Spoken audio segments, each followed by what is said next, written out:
오늘 본문에서는 얘기하는 것이 뭐냐면 거룩한 동행의 길에 대해서 설명을 하고 있다는 것이에요. 자, 오늘 본문에서 얘기하는 것이 뭐에 대해서 얘기를 하고 있다고요? 예, 거룩한 동행에 대해서 얘기를 하고 있습니다. 어떻게 하면 우리가 거룩한 동행을 할 수 있을까? Ways of working in holiness, 이렇게 우리가 볼 수가 있습니다. 자, 그런데 거룩한 동행을 하기 전에 오늘 성경 본문을 보니까 자세히 연구를 해보니까 오늘 성경에서는 거룩한 동행을 하기 전에 준비해야 될 것을 얘기를 하고 있어요. 자, 거룩한 동행을 하기 위해서 우리가 함께 거룩하게 걷기 위해서 준비를 시켜요. 그냥 막 걷게 하는 게 아니라 준비를 시키십니다. 성경에서. 자, 걷기 위해서 뭐 합니까? 준비를 해야 돼요. 무조건 걷는 게 아니에요. 그리고 무조건 함께 걸을 수 있는 것도 아닙니다. 그러니까 걷기 위해서 뭘 해야 됩니까? 준비를 해야 돼요. 뭐 육적으로 말하면, 우리 피지컬하게 말하면 걸을 수 있는 근력도 있어야 되고 몸도 있어야 되고 또 여러 가지 있을 수가 있습니다. 그럼 마음도 있어야 되고 어쨌거나 같이 걸으려면 준비하는 단계가 있는데, 성경에서도 오늘 본문 말씀해 보니까 이 거룩한 동행을 위해서 준비를 해야 된다라고 얘기를 합니다. 그것이 뭔가 한번 살펴볼게요. 성경에서 첫 번째로는 거룩한 동행을 하기 위해서 우리가 준비해야 될 것이 뭐냐면 이방인처럼 하지 말라라고 성경에 있어요. 뭐처럼 하지 말라고 써 있습니까? 이방인처럼 하지 말라. 자, 우리 한번 17절 말씀을 한번 읽어보겠습니다. 우리 성경을 한번 펴고 같이 읽으셔야 돼요. 그리고 여러분들은 펜을 가지면서 따라오셔야 됩니다. 자, 이방인들처럼 하지 말라. 영적인 동행, 거룩한 동행을 하기 위해서 우리가 준비를 해야 되는데 그 준비가 뭐냐면 이방인처럼 하지 말라라고 하는 것이에요. 자, 우리 한번 17절을 읽어보겠습니다. 자, 준비되셨죠? 한번 읽어봅니다. 우리 학생들도 성경책을 이렇게 피세요. 우리 성경책을 피세요. 성경책을 피고 함께 목사님과 우리 성도님들이 읽는 거예요. 우리가 성경을 예배 시간에 함께 읽는다라고 하는 것은 이 영적 유산을 우리가 공유하는 거예요. 그래서 굉장히 중요한 겁니다. 그래서 성경책은 가급적이면 모바일도 좋지만은 이 피지컬한 그 성경책, 페이퍼, 그러니까 성경책을 좀 꼭 가지시면 좋겠어요. 자, 우리 5장 17절, Ephesians chapter 4, verse 17입니다. 한번 우리가 같이 읽을 거예요. 예, 아름답습니다. 예, 준비됐어요? 시작!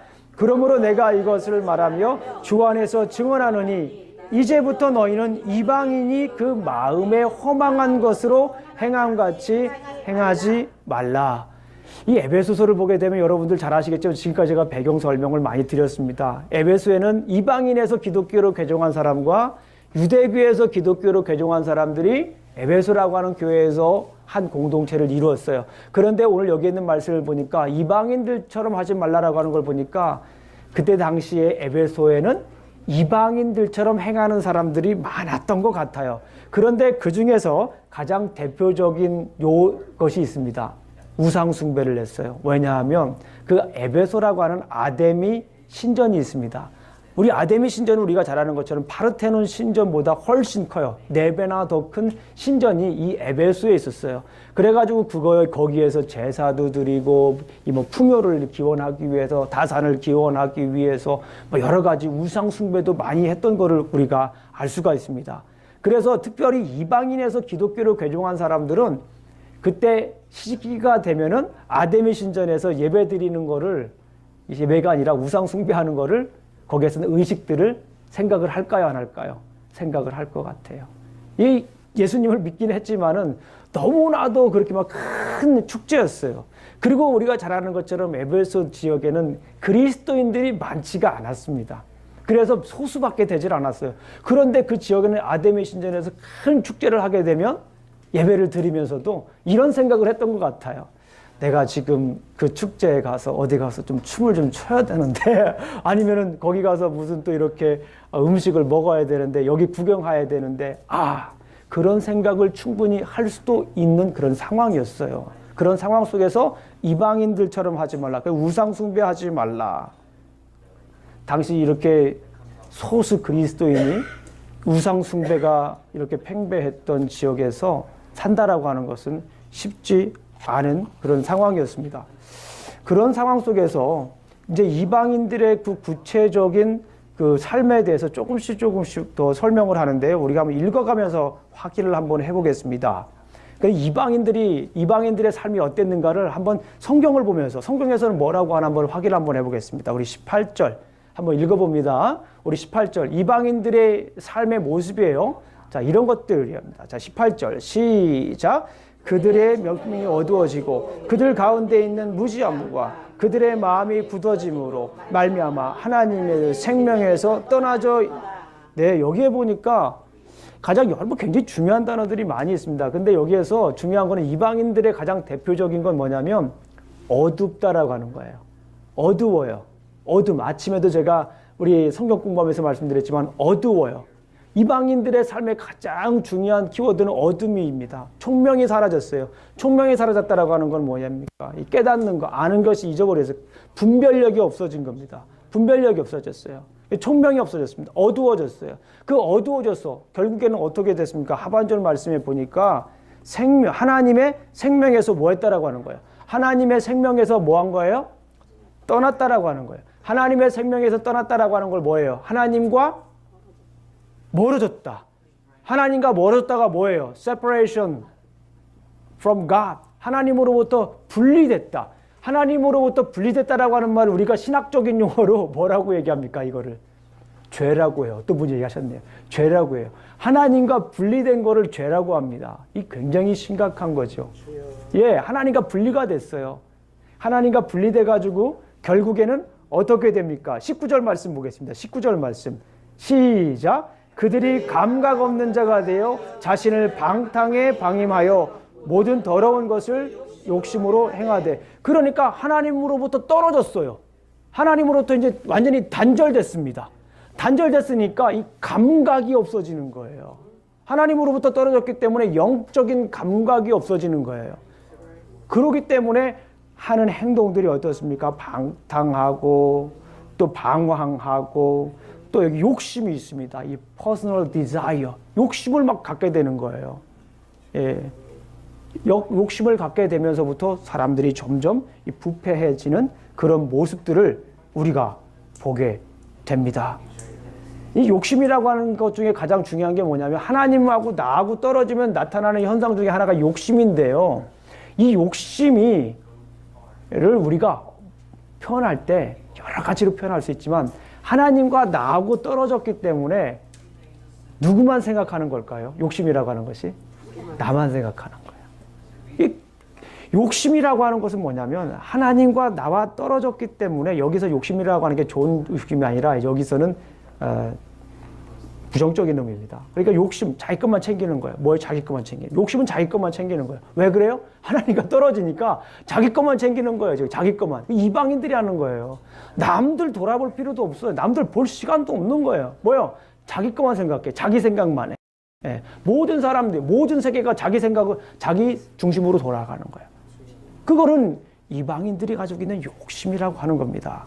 자, 그래서 이런 욕심 때문에 우리가 이제 어떻게 해야 합니까? 이런 것들을 하지 말고 이제 어두워져서 하나님으로부터 떨어져서 감각 없는 삶을 사는 것으로 이제 벗어나서 이제 그렇게 하지 않기 위해서는 이제 어떻게 해야 되는 거? 준비를 해야 돼요. 이런 삶 속에서 여기서 마냥 있을 수는 없잖아요. 자, 따라해 보겠습니다. 진리를 배우라.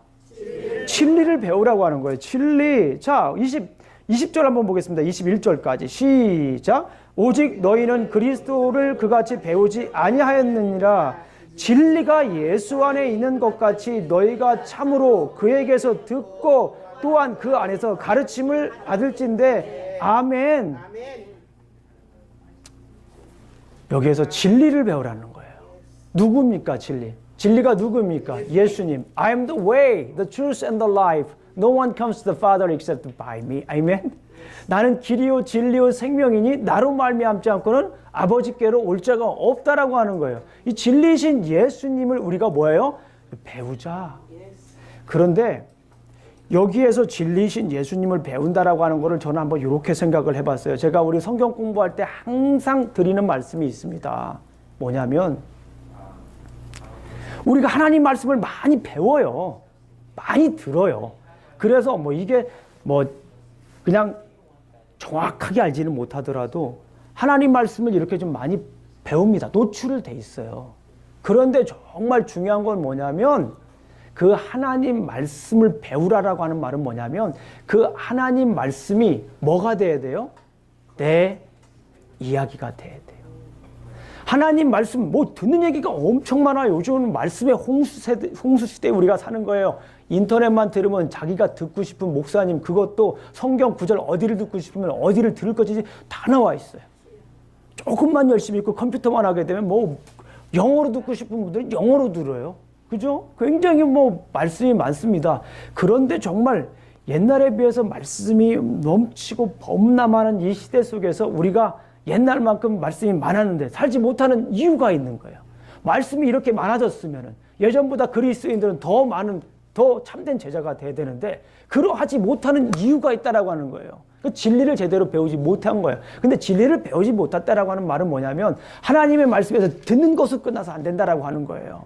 아는 것으로 끝나서가 아니에요. 뭡니까? 그 말씀이 내 이야기가 돼야 돼. 다시 말씀을 드리면 하나님께서 우리에게 들려주신 그 이야기가 everlasting love story, God's everlasting love story가 toward us in His kingdom. 하나님의 그 줄기찬 사랑의 메시지가 성경에 기록이 되어 있는데 이 메시지가 누구 얘기가 돼야 돼요? 내 얘기가 돼야 되는 거예요. 내 얘기가 돼야 돼요. 내 얘기가 돼서 내가 그 말씀 속에서 내가 사는 게 배우는 겁니다.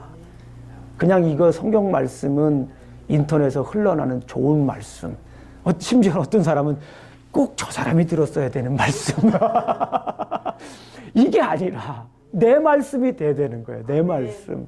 내 이야기. 그 내 말씀이 된다라고 하는 것은 내 이야기가 돼야 돼요. 그 말씀을 읽으면서 이게 내 얘기가 돼요. 이 말씀을 읽으면서 내 얘기가 되면 내가 가만히 있을 수가 없죠. 이 말씀이 빛 대신 예수 그리스도의 말씀이 내 안에 들어오면 내 안에 어둠이 있을 수 있습니까? 완전히 어둠은 사라지는 거예요. 그리고 어둠이 사라질 뿐만 아니라 나는 예수 그리스도께서 말씀하신 것처럼 You are the light. 그죠? 나는 빛을 바라며 살 수가 있는 거예요. 그 이야기가, 그 말씀이 내 이야기가 돼요. 그거를 우리 성경에 나와 있는 말씀처럼 조금 다르게 말하면 말씀을 먹었는데 그 말씀이 너무너무 다른 거예요. 누구처럼? 에스겔처럼. 그 말씀을 먹었는데 그 말씀이 꿀맛같이 달아야 되는 거예요. 이거는 뭐예요? 꿀맛같이 다 따라가는 건 뭐? 내 얘기가 돼서 내 삶을 움직이는 거예요. 내 삶을 움직여야 돼요. 그 말씀을 가지고 어떤 분들은 어떻게 해요? 남을 판단하는 데 사용하고 있어요. 이건 내 얘기가 돼야 돼요. 나를 비춰서 봐야 되는 거예요. 이 진리의 말씀을 배우라고 하는 건 진리는 예수님인데 그 예수님의 말씀이 뭐가 돼야 돼요? 내 말씀이 돼야 되는 거예요. 내 말씀, 다른 사람 말씀이 아니라 내 말씀이 돼야 되는 거예요. 그 진리의 말씀을 배웠어요. 진리의 가르침을 받을진데 22절 말씀을 보면 너희는 유혹의 욕심을 따라 썩어져가는 구습을 따르는 옛사람을 벗어버리라는 거예요. 진리를 배우면 예전에 가지고 있던 옛날 나쁜 구습, 그죠? old habit, bad habit도 되지만 옛날 이 습성들을 다 버려야 되는 거예요. 예수님을 온전히 믿었는데 옛날 습성 버리지 않고 그대로 있어요. 누가 답답할까요? 첫 번째, 예?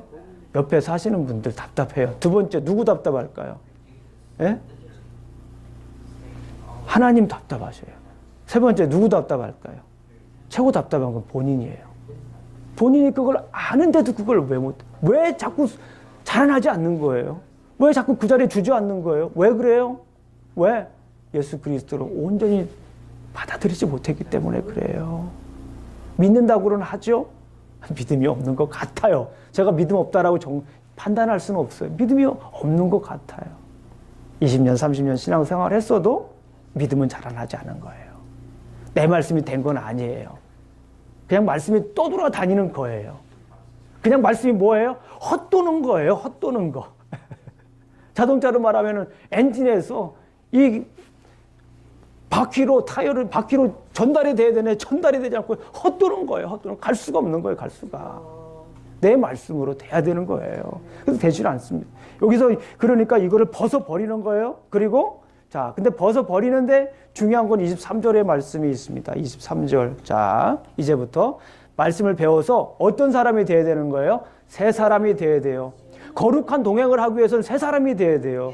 옛날 습성을 그대로 가지고 동행하면 어떻게 합니까? 갈 수가 없어요. 어떻게 같이 가요? 옛날 모습 그대로 가지고 어떻게 같이 가요? 이방인처럼 생활하는데 어떻게 같이 갑니까? 한 공동체에서. 버려야 돼요. 그거는 누구 몫이에요? 본인 몫이에요. 다른 사람들을 보고 버려달라고 할 수 있어요? 아니에요. 본인이 버려야 되는 거예요. 옛날 구습은 본인이 버려야 되는 겁니다. 진리의 말씀 누가 배우는 거예요? 내가 배우는 거예요. 옆에 사람한테 그거를 왜 구걸합니까? 예. 내가 배워야 되는 거예요. 옆에 사람하고 같이 성경 공부하고 앉아있다고 해서 내가 자라나는 거예요? 아니에요. 내가 그 말씀을 섭취해야 돼요. 그런데 여기에서 그래서 이제 그 섭취를 하면 내가 어떤 사람이 되느냐면 새 사람이 되라. 이게 정말 가장 중요한 포인트예요. 내가 동행하기 위해서는 새 사람이 되어야 됩니다. 아멘. 영적인 새로운 공동체 안에서, 교회라고 하는 공동체 안에서 내가 이 공동체의 일원이 됐다라고 그러면 이제 새 사람이 되어서 함께 가야 되는데, 그 새 사람이 되기 위해서 22절 말씀을, 우리가 23절 말씀을 한번 보겠습니다. 시작.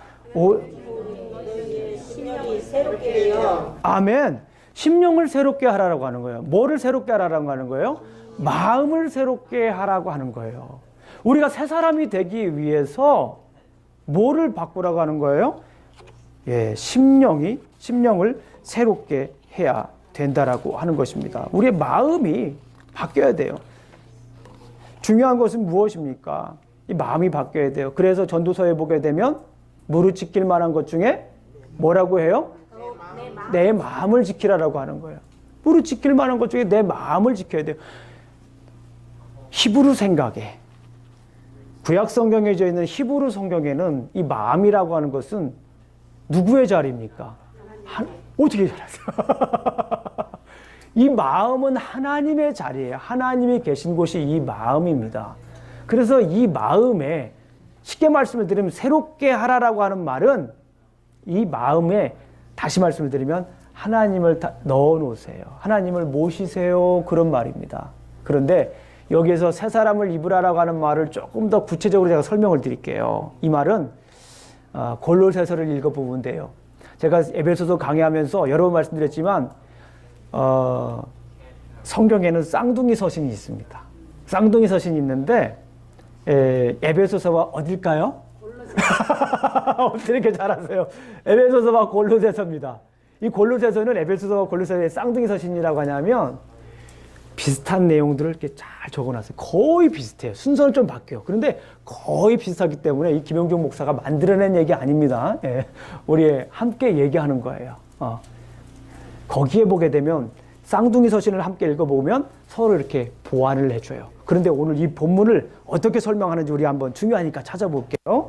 자, 골로새서는 바로 옆에 조금만 더 가면 있어요. 자, 오른쪽으로. 자, 골로새서 3장 10절을 보겠습니다. 에베소서 다음에 빌립보서, 빌립보서 다음에 무슨 보서? 골로새서. 우리 골로새서 3장 10절 말씀을 우리가 한번 보겠습니다. 이거는 옆에다가 쓰실 수 있는 분들은 쓰세요. 골로새서 3장 10절. 자, 에베소서 4장 24절 말씀에 한번 써보세요. 자, 그리고 한번 우리가 이 말씀을 함께 읽어볼게요. 우리 예린이도 같이 읽어보자. 한번 보겠습니다. 우리 어린아이들도 같이 읽어보겠습니다.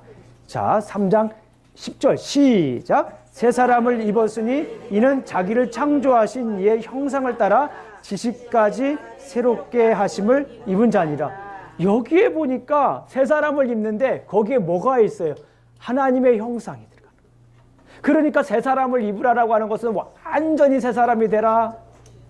완전히 뭐 눈 바꾸고 코 바꾸고 막 완전히 겉으로 바꾸라, 이것이 아니라 새 사람이라고 하는 것은 마음에 관련이 돼 있는데 그 중에서도 특별히 여기 말씀을 보니까 하나님의 형상과 관련되어 있는 거예요. 제가 이거는 성경을 이해하는 굉장히 중요한, 저에 있어서 중요한 큰 틀입니다. 하나님의 형상이라고 하는 거는 사람은 원래 하나님의 형상대로 창조가 되었어요.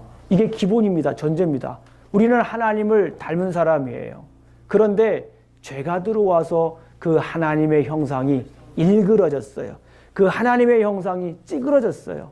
그 하나님의 형상의 손상을 받았어요. 그래서 우리가 이렇게 죄된 모습으로 드러나는 것들이에요. 그런데 그 하나님의 형상을 여기에서는 뭐 새 사람을 입으라라고 하는 것은 에덴 동산에 있을 때 하나님이 우리를 만드셨어요. 그리고 그 동산에서 뭐 하는 거예요? 하나님과 우리가 영적인 교제를 했어요.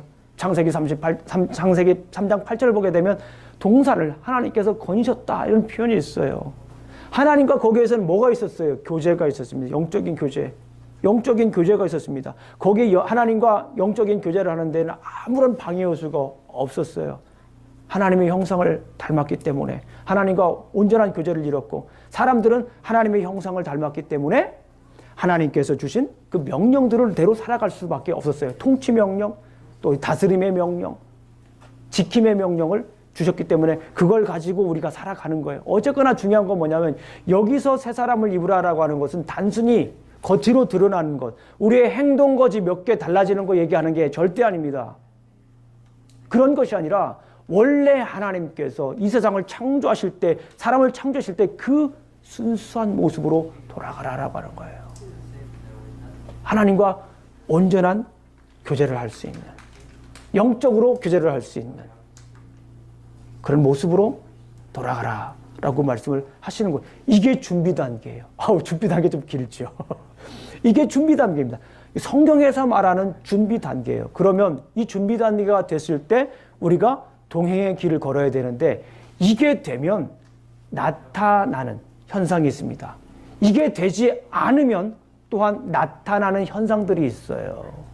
이거를 동시에 얘기를 합니다. 그 뒤에부터. 그러니까 25절부터 32절까지 중요한 메시지들이 많이 있지만 저는 세 가지로 한번 뽑아왔습니다. 자, 우리가 함께 영적으로 거룩한 동행을 하기 위한 길, 그것이 무엇입니까? 참되고 선한 말을 해야 됩니다. 아멘? 아멘. 저는 굉장히 놀랐어요. 이게 거룩한 동행인데 거룩한 동행에서 이 본문을 얘기를 하는데 뭐 거룩한 동행을 하기 위해서 한 40일 정도 기도해야 된다. 그것도 금식 기도해야 된다. 막 방언해야 된다. 은사 있어야 된다. 이런 얘기를 하는 게 절대 아니에요. 오늘 본문에서 얘기하는 것이 무엇이냐면 거룩한 동행을 하기 위해서 말에 굉장히 집중을 하고 있다는 걸 알 수 있어요. 무슨 말을 하라고 하는 거예요? 참되고 선한 말을 하래요. 이 말을 바꿔 말하면 거짓말을 하면 동행을 할 수가 없다는 얘기예요. 우리가 함께 가기 위해서는 무슨 말을 해야 된다라고 하는 거예요? 참되고 뭡니까? 선한 말을 해야 된다라고 할 수가 있습니다. 25절 보겠습니다. 시작. 그런즉 거짓을 버리고 각각 그 이웃과 더불어 참된 것을 말하라. 이는 우리가 서로 지체가 됨이라. 참된 것을 말하래. 거짓을 말하지 말래요. 그런데 여러분들 가만히 생각해 보세요. 그동안 신앙생활하면서 왜 교회에 위기가 왔나요? 거짓을 말하기 때문에 그런 거예요. 교회에서 거짓을 말하면 안 돼요. 교회가 왜 그렇게 힘들어지나요? 오늘날 교회들이 교회에서 거짓을 말하기 때문에 그래요. 왜 거짓을 말합니까? 교회 이 어느 공동체든지 공동체가 이렇게 갈라지는 대표적인 유형 중에 하나, 대표적인 이유 중에 하나가 거짓 때문에 그래요. 거짓말을 해요. 조금 더 구체적으로 말하면 이간질을 해요. 그러면 안 돼. 이거는 여기 우리가 영적으로 우리가 지금 동행을 하기 위해서 배워야 되는 겁니다. 배워야 되는 거예요. 교회에서 거짓말하면 안 돼요. 거짓말하게 되면 그 공동체가 완전히 무너집니다. 그런데 여러분들 그거 아세요? 제가 상담을 해보니까 어떤 분들은 팩트를 얘기를 해요. 팩트. 진짜 사실을 얘기를 해요. 그런데 어떤 분들은 거짓을 얘기를 해요. 근데 어떤 분들은 진리를 얘기하는 사람들이 있어요. 여러분들은 성경에서 뭐라고 얘기를 해요? 진리를 말해야 돼요, 우리가. 진리. 참 진리가 무엇인가? 그건 성경적인 얘기잖아요. 성경적인 이야기. 진리. 아까 말한 예수 그리스도. 예수 그리스도를 얘기를 해야 돼요. 거짓을 말하면 안 됩니다. 그런데 그 거짓 가운데는 이야기 거짓도 있고 가만히 얘기를 해보니까 감정적인 거짓도 있어요.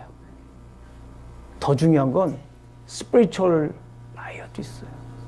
영적으로 거짓을 얘기하는 사람들도 있어요. 하는 분하고는 함께 갈 수가 없는 거예요. 어떻게 함께 갑니까? 거짓을 얘기해서 이간질나고 서로 힘들게 하고 공동체가 깨지고 진리를 말하지 않고 거짓을 말하면 우리가 함께 갈 수가 없어요. 정말 중요한 게 있어요. 이게 거짓말을 계속하게 되면 거짓말이 어떻게 될까요? 예? 더 잘하게 돼요. 내가 지금 생각하시면 돼요. 내가 지금 뭔가 반복을 하고 있죠? 뭔가 지금 내가 반복을 하고 있다는 것은 뭐냐면 내가 언젠가 그 일에 전문가가 된다는 얘기예요. 전문가가 될 가능성이 커요. 생각도 마찬가지입니다. 감정도 마찬가지예요. 내가 나쁜 감정 계속 가지고 있으면 어떻게 돼요? 뒤에 할 얘기인데. 거짓말로 다시 들어가서. 내가 거짓말을 계속 하게 되면 그게 어떻게 돼요? 훈련이 됩니다. 그리고 어떻게 돼요? 자기만의 패턴이 생깁니다. 그리고 어떻게 돼요? 정말 잘하는 사람들은 사람들까지도 다 이런 얘기를 하면 넘어갈 것이라는 걸 알아요. 그래서 우리가 그걸 전문적인 용어로 뭐라고 해요? 사기꾼이다라고 하는 거예요. 대단한 거예요. 자꾸 그곳에 개발되면 안 돼요, 우리가. 그래서 교회가 교회답게 거룩한 공동체로 우리가 성장하기 위해서는 거짓을 말하면 안 돼요. 거짓을 말하면 안 됩니다. 우리가 이제 소그룹이 생기면서 또 이제 여러 가지 이제 모임들이 있을 겁니다. 그럴 때 하나님이 나에게 주신 감동을 얘기를 하세요. 그래야 돼요. 아픔을 얘기하는 것도 좋아요. 그러나 그 모임이 견고하게 서기 전까지는 서로 함께 뭐 해야 돼요? 하나님이 주신 감격적인 사건, 그거 얘기하기도 부족하지 않나요? 예? 그걸 해야 돼. 그거를 우리가 소그룹에서 하나님이 나에게 보여주신 것, 하나님이 나에게 이루어 주신 것.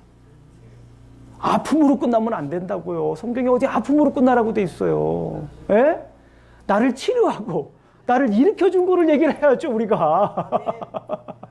그 얘기를 하죠. 그게 감독이고 그게 진정한 교회죠.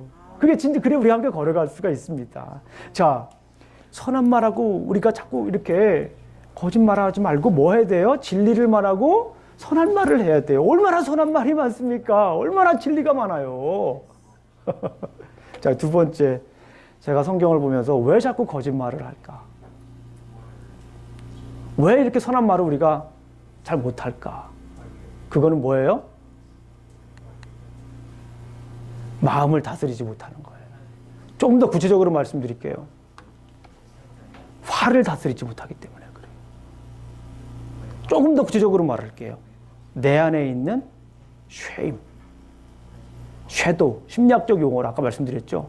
섀도우, 과거에 받은 상처, 치료되지 않은 것, 어두움, 이런 모든 것. 옛날 성경 버전에 히브리서에 보게 되면 쓴뿌리라고도 표현을 하더라고요. 이런 것들, 어둠이, 이런 것들이 내 마음을 어떻게 해요? 자꾸 나를 다스리게 하는 거예요.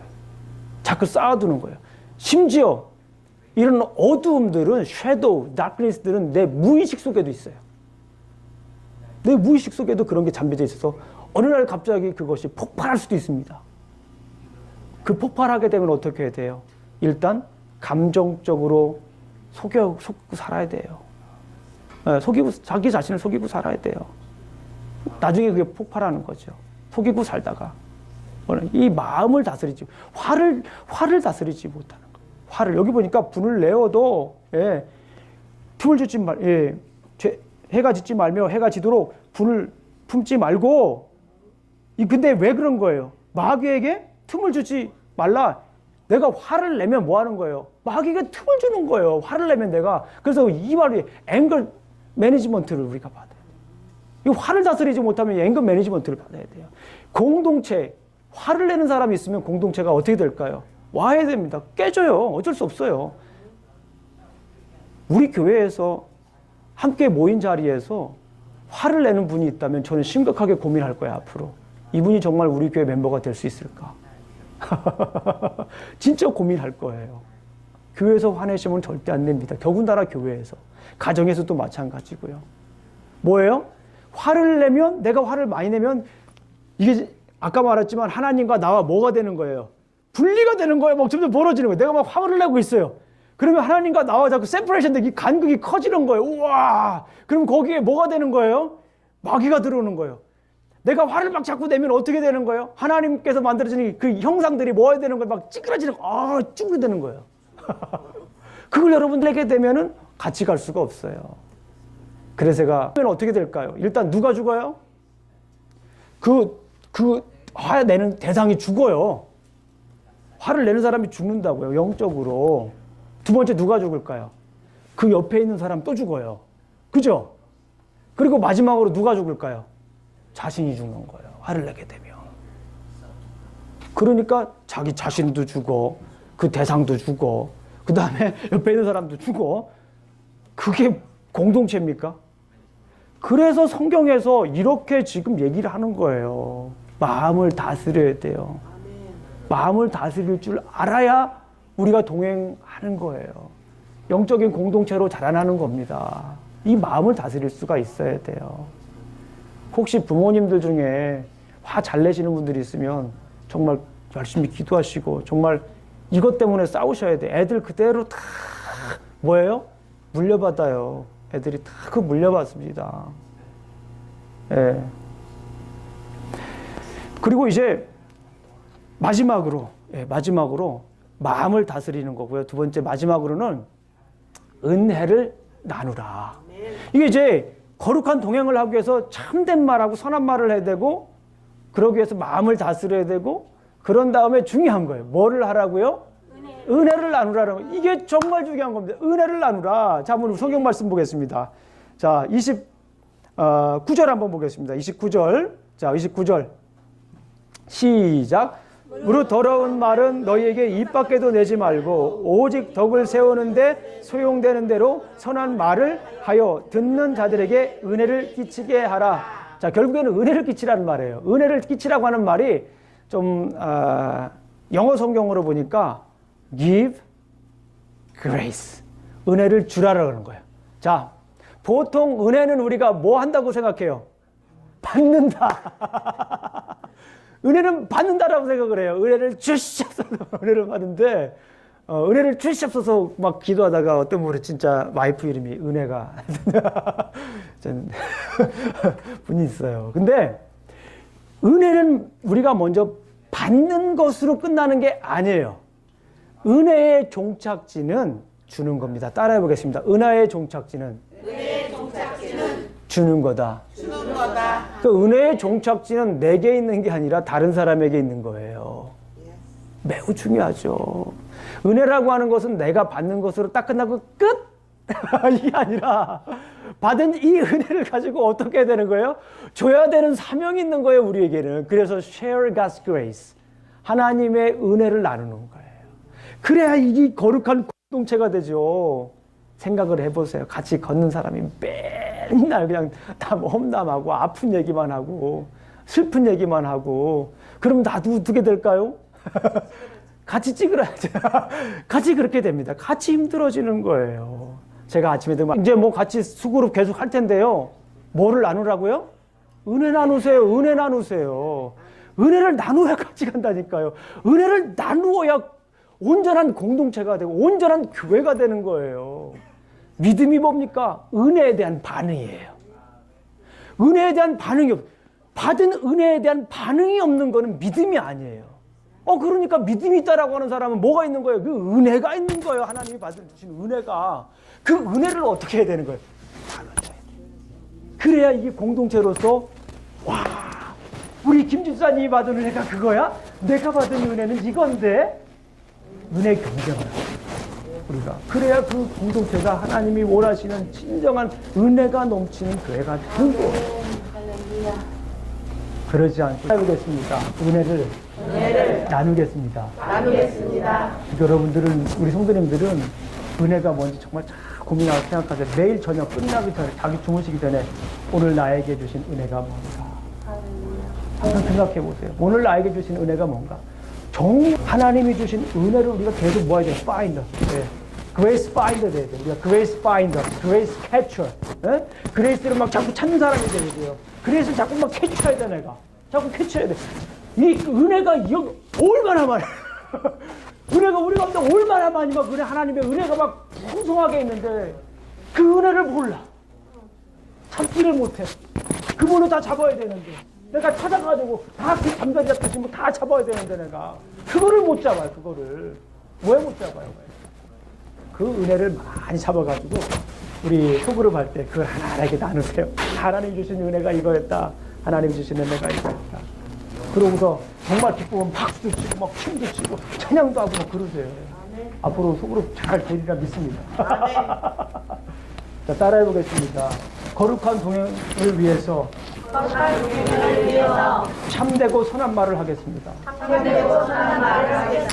자, 거룩한 동행을 위해서 마음을 잘 다스리겠습니다. 거룩한 동행을 위해서 은혜를 나누겠습니다. 하나님의 은혜를 나누겠습니다. 기도하시겠습니다.